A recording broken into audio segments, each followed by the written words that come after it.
Hidden somewhere in the Virginia countryside, surrounded by miles of fencing and unmarked private roads, stands a mansion that almost no one has ever photographed.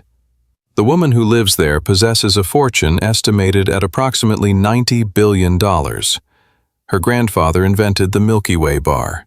Her father created M&Ms. Her family's company sells more candy than any other corporation on Earth.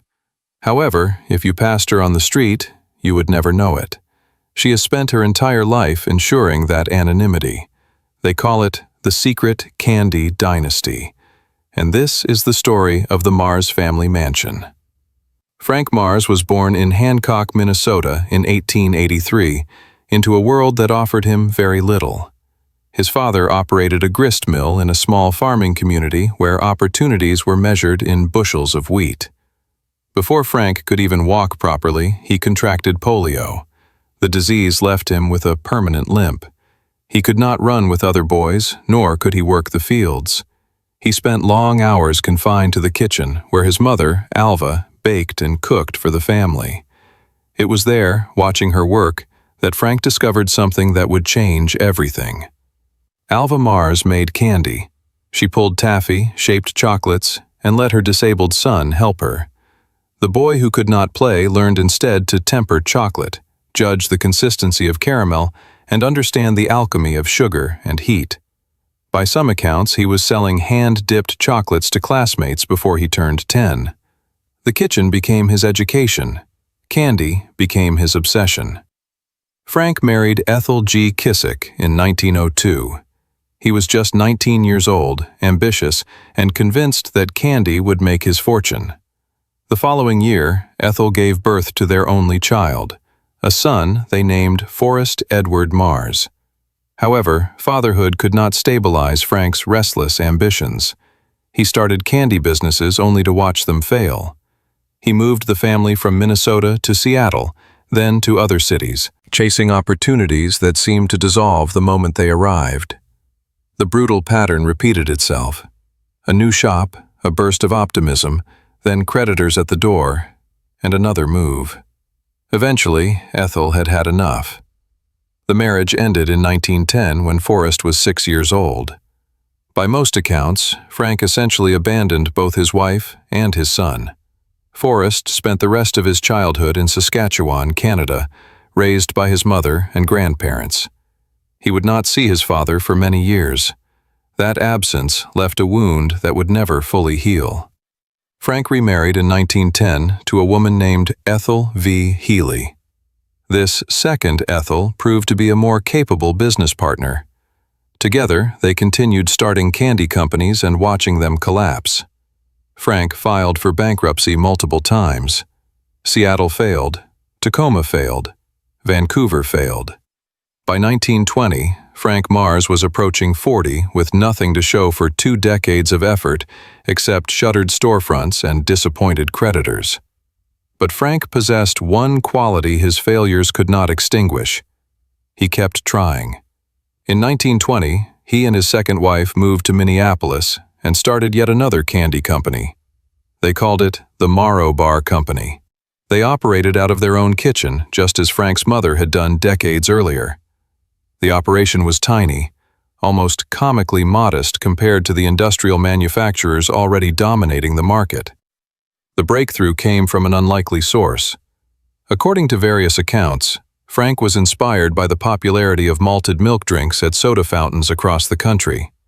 He wondered if he could capture that flavor in a candy form. The result was the Milky Way bar, introduced in 1923. It featured fluffy whipped nougat flavored with malted milk, topped with caramel, and coated in milk chocolate. Nothing like it had ever existed before. The Milky Way was lighter and larger for the price, and its malted flavor distinguished it from competitors. The whipped nougat center was cheaper to produce than solid chocolate, allowing Frank to sell a bigger bar for the same money. First-year sales reached approximately $800,000. Within 2 years, the company had outgrown the kitchen.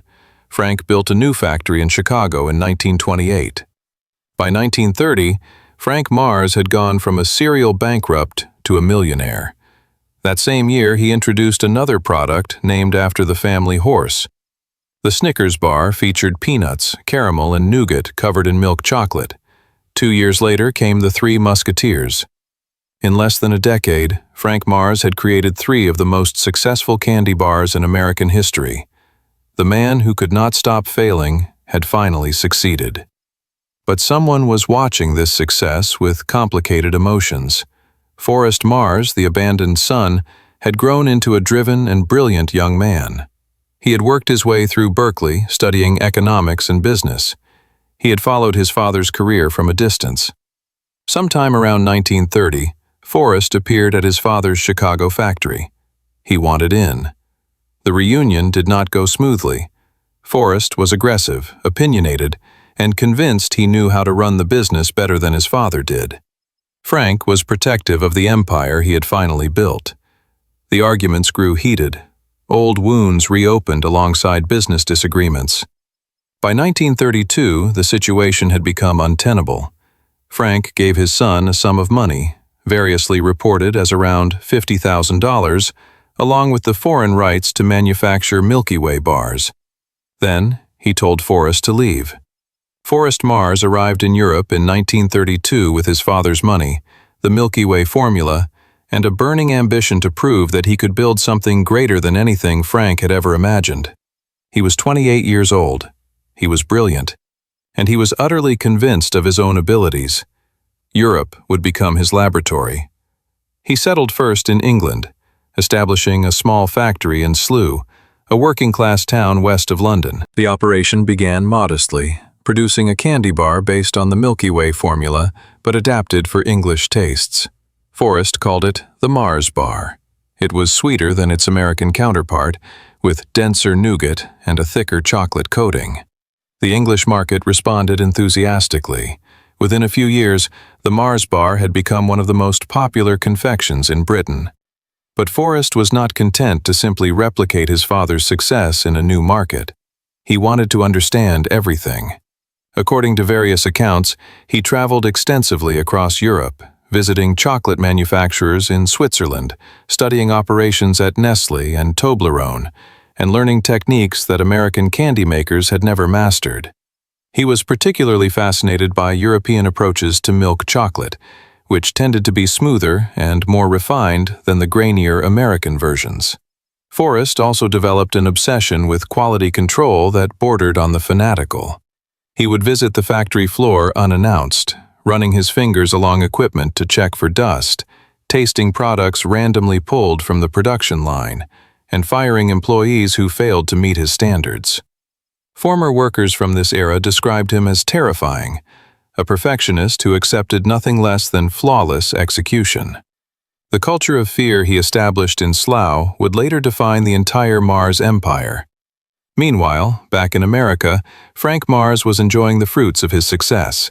He had purchased a sprawling estate called Milky Way Farm in Pulaski, Tennessee, nearly 3,000 acres where he bred championship horses and entertained guests in a 30-room mansion. The contrast between father and son could not have been more stark. Frank had achieved the comfortable life he had always wanted. Forrest was working 18-hour days in a grimy English factory town, driven by demons that rest and wealth could never satisfy. Frank Mars died on April 8, 1934, at the age of 50. The cause was heart failure exacerbated by kidney problems that had plagued him for years. He had enjoyed his fortune for less than a decade. Forrest did not return to America for the funeral. Whether this was due to lingering bitterness, the difficulty of transatlantic travel, or a combination of both, the historical record does not clearly establish. Frank's death left the American Mars Company in the hands of his second wife, Ethel, and a group of professional managers. Forrest remained in England, continuing to build. He added new products, including Maltesers, malted milk balls covered in chocolate, which became another British staple. He also began to diversify beyond candy. In 1934, the same year his father died, Forrest acquired a small canned dog food company called Chappell Brothers. The purchase seemed eccentric. What did candy have to do with pet food? But Forrest had recognized something that few others had seen. The pet food market was fragmented, unprofessional, and ripe for the same quality-focused approach that had made the Mars bar a success. He rebranded the product as Chappie and imposed his fanatical manufacturing standards upon the production of dog food. He insisted that the facility maintain a level of sterility equal to that of his candy plants. There could be no variation in ingredients, and the packaging required a high level of visual appeal. Within just a few years, Chappie had climbed the ranks to become one of Britain's best-selling dog foods. Forrest had successfully identified a second industry to dominate. Throughout the decade of the 1930s, while Forrest was busy constructing his European empire, he kept a watchful eye on the family business across the Atlantic.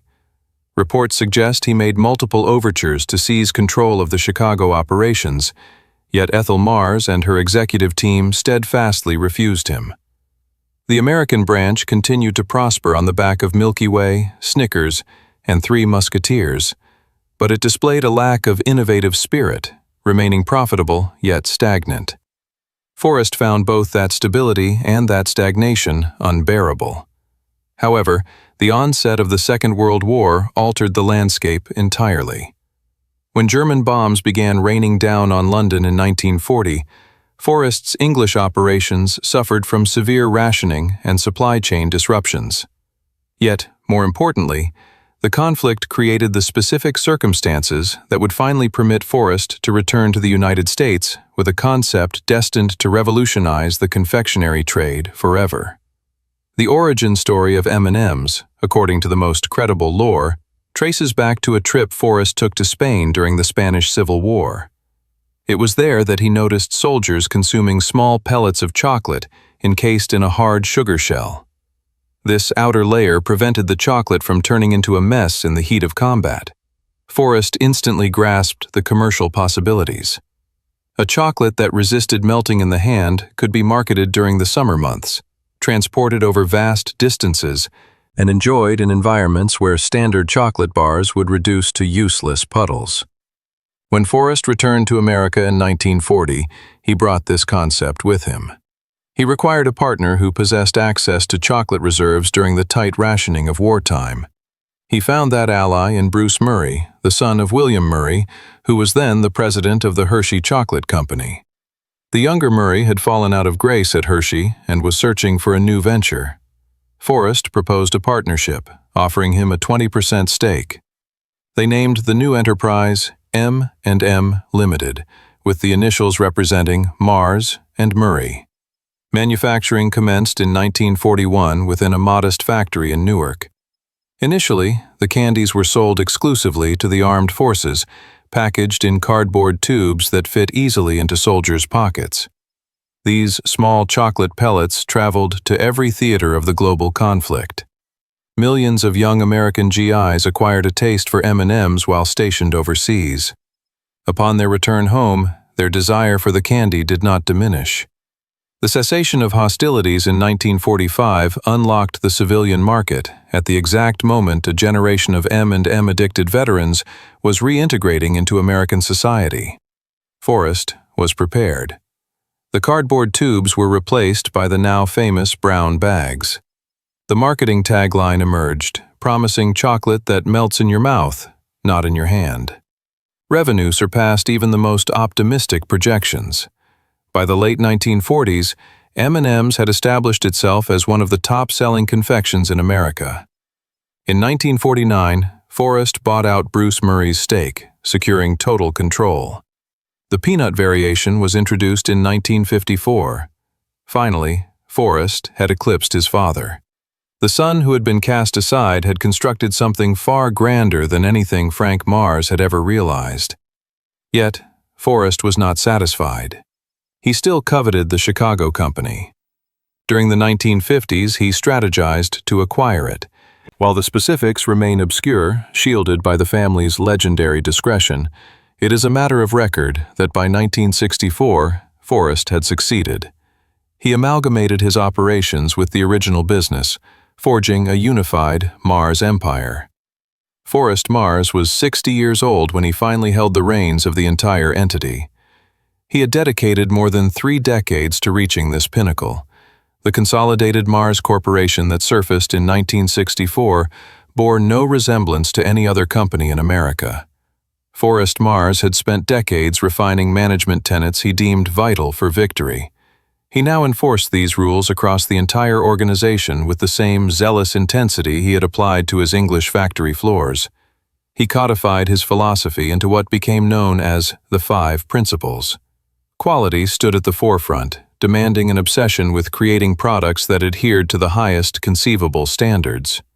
Responsibility came next, signifying that every worker was personally accountable for their output. Mutuality defined the connection between the corporation and its partners, insisting on agreements that provided benefits to all involved. Efficiency mandated the total eradication of waste in every form. Freedom, the ultimate principle, referred to the company's resolve to remain privately held, answering to no shareholders, no board of directors, and no external authorities whatsoever. These principles were not merely corporate mottos. They were implemented with religious fervor. Staff members were required to memorize them, recite them, and utilize them in every decision-making process. They were emblazoned prominently on the walls of Mars facilities. New recruits were subjected to indoctrination programs that some former staff have likened to cult initiation rites.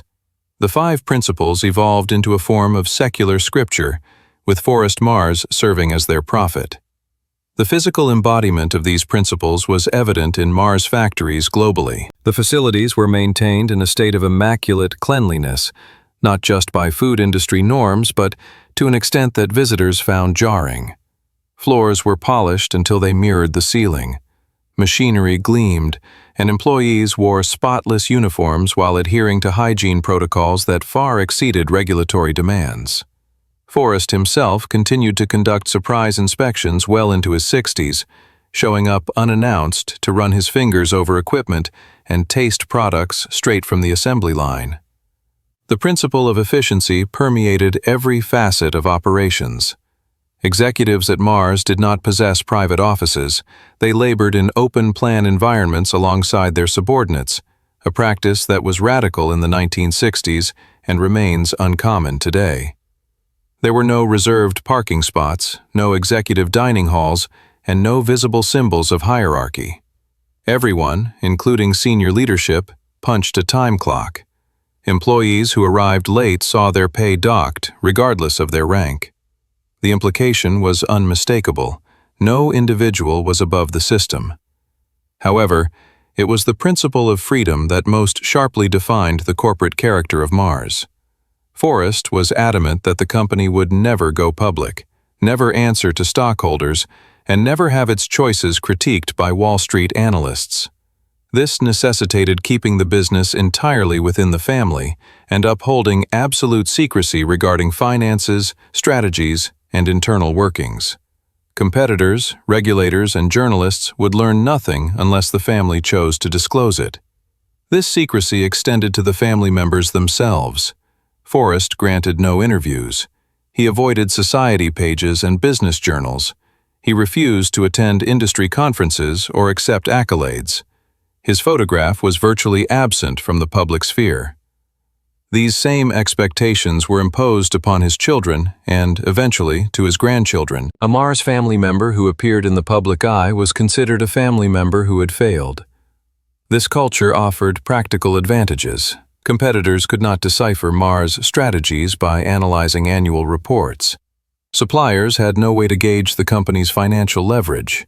Employees could not leak damaging details because they knew almost nothing about the company's overall performance. This secrecy generated an information asymmetry that provided Mars with leverage in every negotiation. Yet, the secrecy also served a psychological function. Forrest Mars had been abandoned by his father, exiled from the family trade, and forced to construct his own empire from the ground up. The scars of that rejection never truly faded. By fostering a corporate culture where the family remained invisible, Forrest ensured that the name Mars would be recognized solely through its products, never through the messy human narratives of the people who owned the company. The chocolate would be famous. The family would be ghosts. The diversification that Forrest had initiated in England gained speed following the 1964 merger. Pet food became increasingly vital. The company purchased additional brands throughout the 1960s and 1970s, constructing what would eventually become the world's largest pet food operation. Pedigree was launched in 1957 and expanded globally. Whiskas followed, along with dozens of other brands that would eventually encompass Royal Canin, Iams, Eukanuba, and Nutro.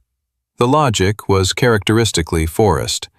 The manufacturing processes were analogous to candy production, and quality control principles were directly transferable. Pet owners formed strong brand loyalties, creating dependable revenue streams. By the 1980s, pet food would generate more than half of Mars' revenue, even though the public continued to view Mars primarily as a candy manufacturer. Forrest also branched out into other categories. Uncle Ben's Rice, acquired in 1942, grew into a major brand. None of these products carried the Mars name. They were marketed under their own distinct brands, with no indication that the same company manufacturing Snickers was also stocking shelves with pet food and rice. By 1973, Forrest Mars was 69 years old and prepared to step aside. He had 3 children from his marriage to Audrey Ruth Meyer. The eldest was Forrest Jr., born in 1931. John Franklin Mars followed in 1935, and Jacqueline Mars arrived in 1939. All 3 had been raised inside the company, groomed from childhood to eventually assume command. Forrest split ownership equally among them. This transition signaled a fundamental shift from a single, driven patriarch making all decisions to 3 siblings sharing authority. Some observers predicted the company would fracture. However, the Mars siblings proved capable of collaboration, maintaining the family unity their father demanded. Forrest Sr. officially retired in 1973. Although he retained significant sway for years thereafter, he had built one of the world's largest privately held corporations, transformed 3 distinct industries, and established a family culture of secrecy that would outlive him by generations. The abandoned boy from Saskatchewan had proven everything he needed to prove. Forrest Sr. passed away on July 1, 1999, at the age of 95. He had outlived his father by 65 years. He had witnessed M&M's becoming the best-selling candy in America. He had seen the pet food division grow into a global powerhouse. He had watched his children take their places in the hierarchy. He left behind a fortune estimated at several $billion and a company generating tens of billions in annual revenue. He also bequeathed the culture he had engineered, the 5 principles, the secrecy, the obsession with quality, and the resolve to remain private and invisible. These would prove to be his most enduring legacies. The mansions of the Mars family exist in a state of deliberate obscurity. Unlike the Vanderbilt estates that evolved into tourist attractions, or Hearst Castle, which draws millions of visitors, the homes of the Mars heirs are designed to vanish. They sit behind walls, fences, and tree lines on properties so vast that the main residences are invisible from any public road. Aerial photography captures only fragments. Public records offer addresses but little else. The family that sells candy to the entire world resides in places the world is never meant to see. Jacqueline Mars, the youngest of Forrest Sr.'s 3 children, has been linked to a property in the Plains, Virginia, a wealthy enclave in the horse country of Fauquier County. This region has long attracted old money families seeking privacy and open space. Estates here are measured in hundreds of acres.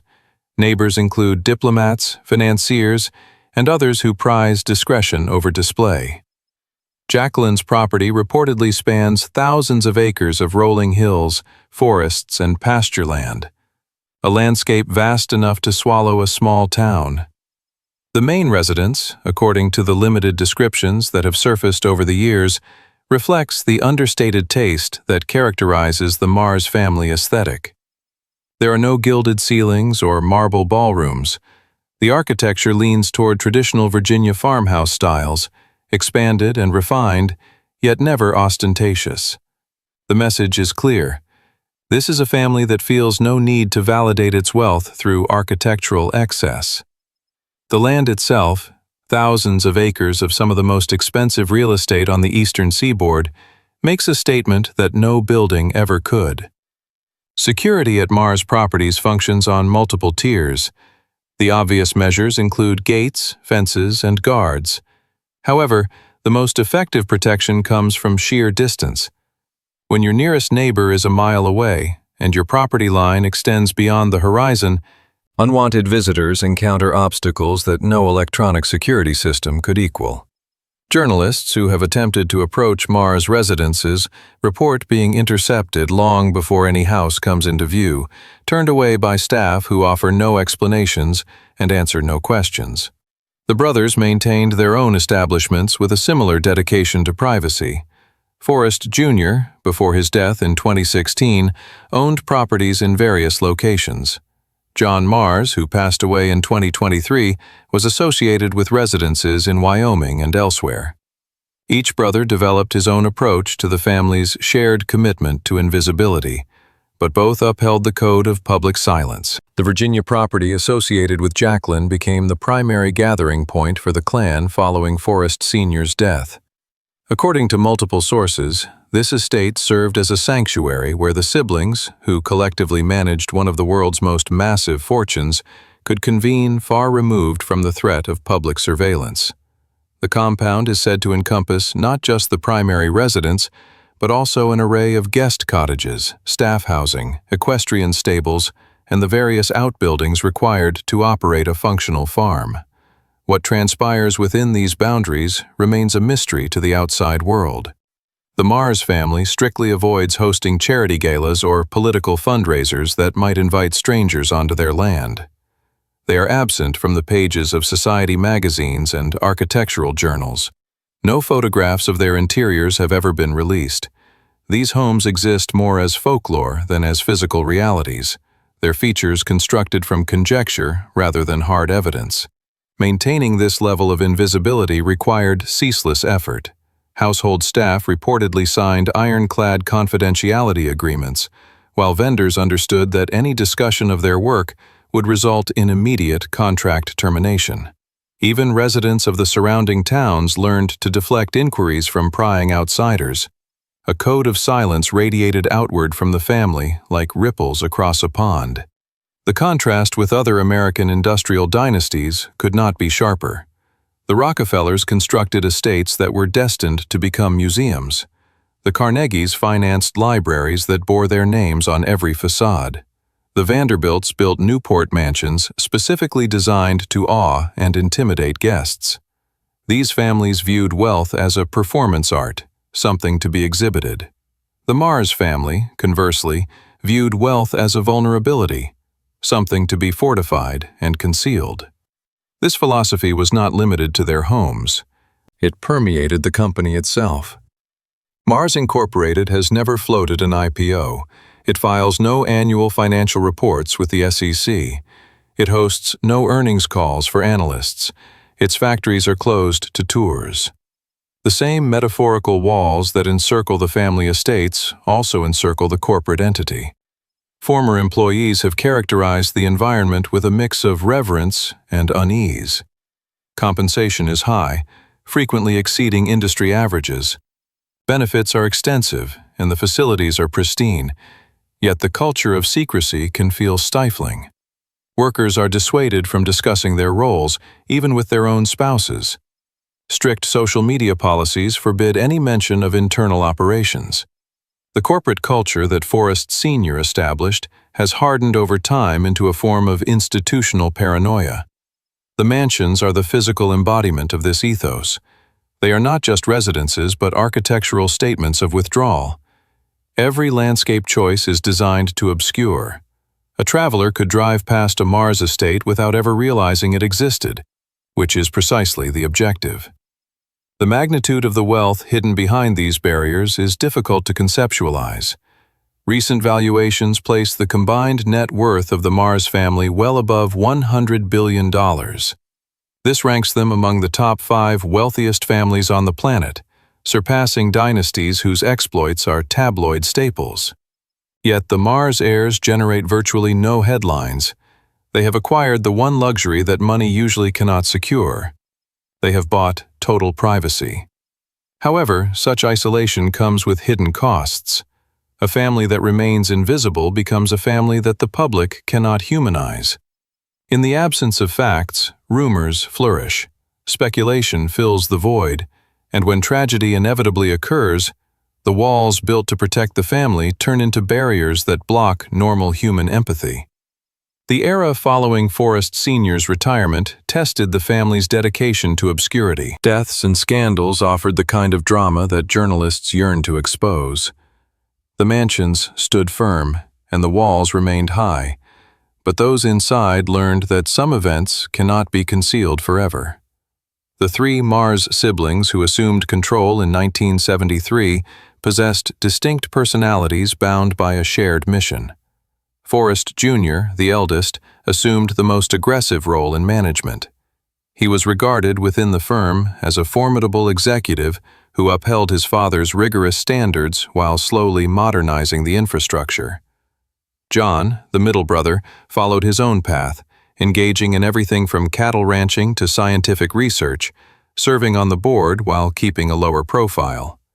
Jacqueline, the youngest, engaged with various divisions of the business while cultivating passions for fine art, equestrian sports, and land preservation. The siblings adhered to the family tradition of shunning publicity with military discipline. Decades drifted by without a single photograph of the adult Mars heirs appearing in the press. Interview requests were universally denied. When business journals attempted to profile the company, they were forced to write about an organization whose leaders refused to be quoted, photographed, or even named. The Mars heirs had inherited not just their father's billions, but his deep-seated belief that visibility was a liability. This invisibility served the corporation effectively. During the aggressive expansion of the 1980s and 1990s, Mars Incorporated evolved into one of the largest private enterprises globally, with revenues eventually topping $40 billion. The pet care division grew through strategic buyouts, adding Royal Canin, Iams, Eukanuba, and Nutro to a stable that already included Pedigree and Whiskas. The confectionery arm continued to rule its sector. Snickers solidified its status as the best-selling candy bar on Earth. M&M's retained the crown as the top-selling candy overall. The company also ventured into fresh territory. In 2008, Mars purchased the Wrigley Company for roughly $23 billion, absorbing gum brands like Doublemint, Juicy Fruit, and Orbit. This acquisition crowned Mars as the world's largest confectioner by revenue. It also highlighted the power of private ownership. A publicly traded company would have faced withering scrutiny over such a colossal merger. Mars simply announced the deal and closed it, answering to no shareholders and filing no public disclosures. Yet, the family's fortress of privacy began to fracture as the siblings advanced in age. Forrest Jr. passed away in July 2016 at 84. His death garnered only modest attention in the financial press, which struggled to find even basic photos or biographical data for his obituary. The man who had co-piloted one of the world's grandest companies for 40 years remained a cipher to the public, even in death.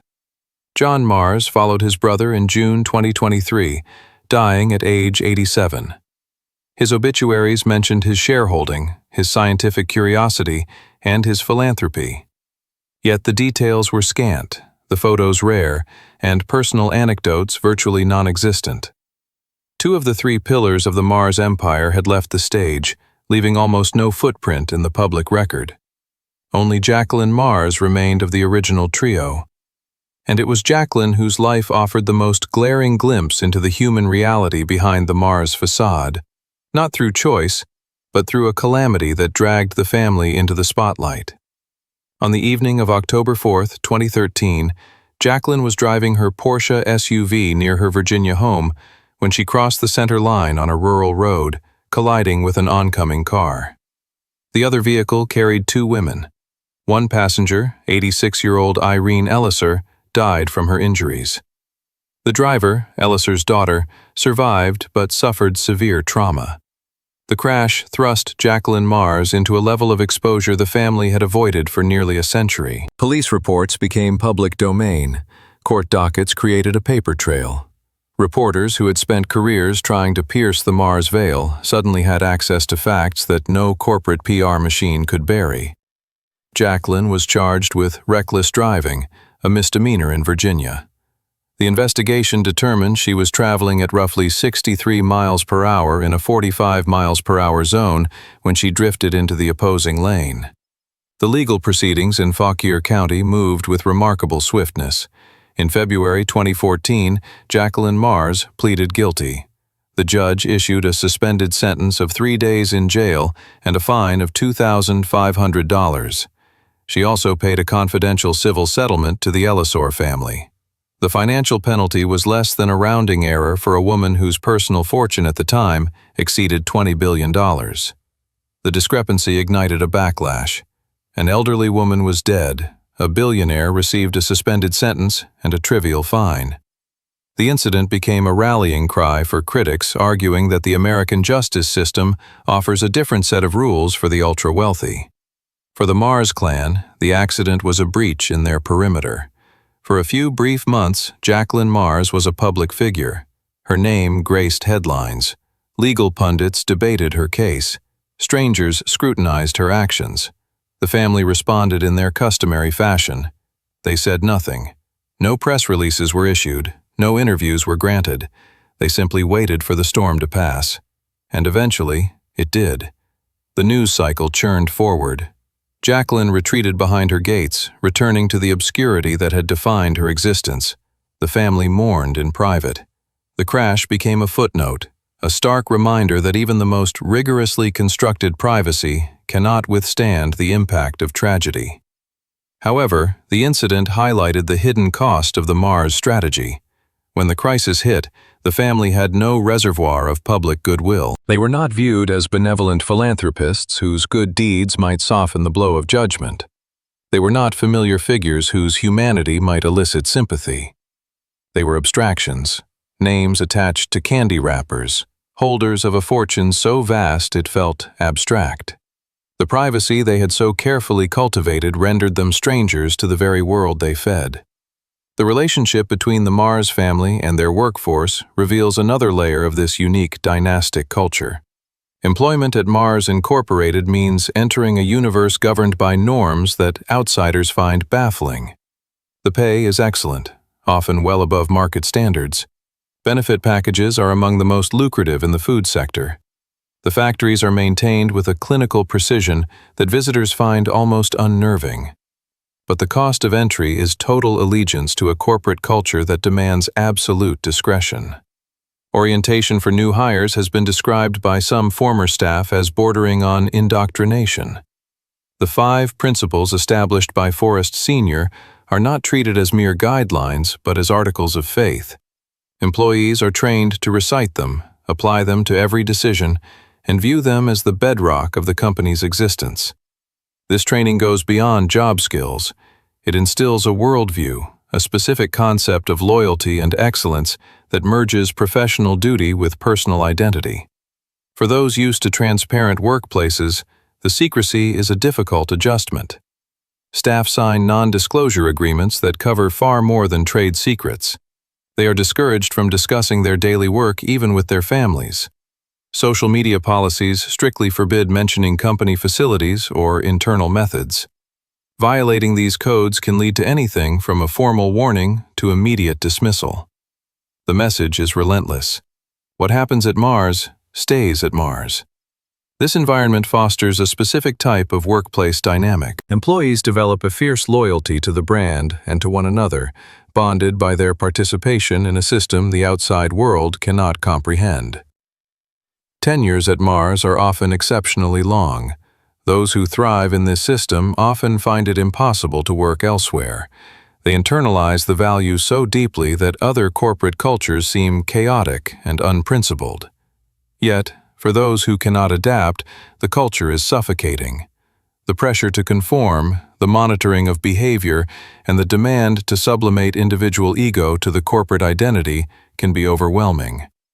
Former employees who have gone on record describe a sense of liberation upon leaving, akin to stepping out of a sealed biodome into the fresh air. The treatment of factory labor has attracted specific criticism over the years.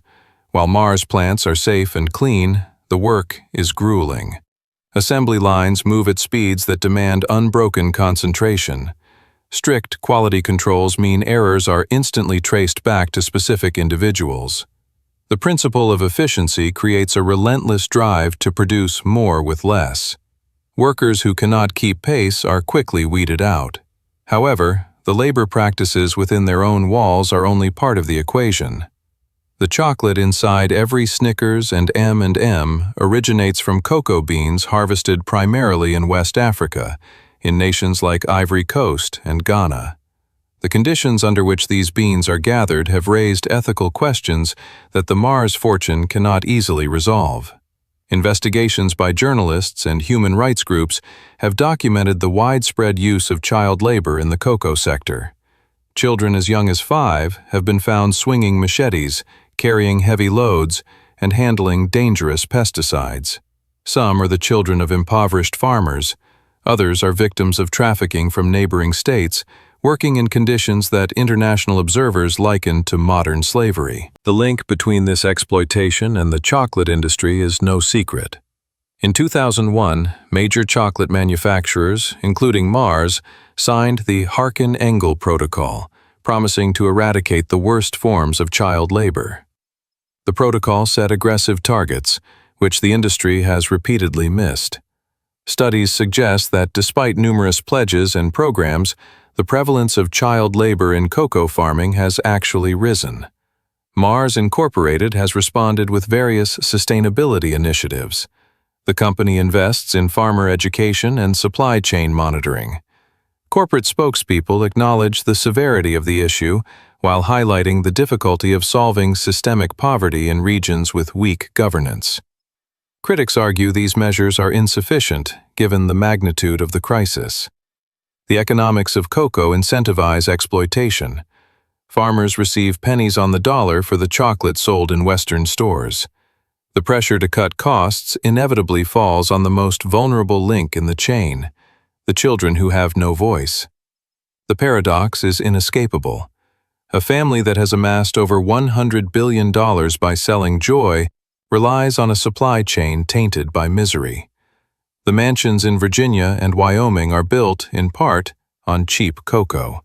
And cocoa remains cheap because the people who grow it lack leverage. This is not solely a Mars problem. Hershey, Nestle, and Cadbury face the same accusations.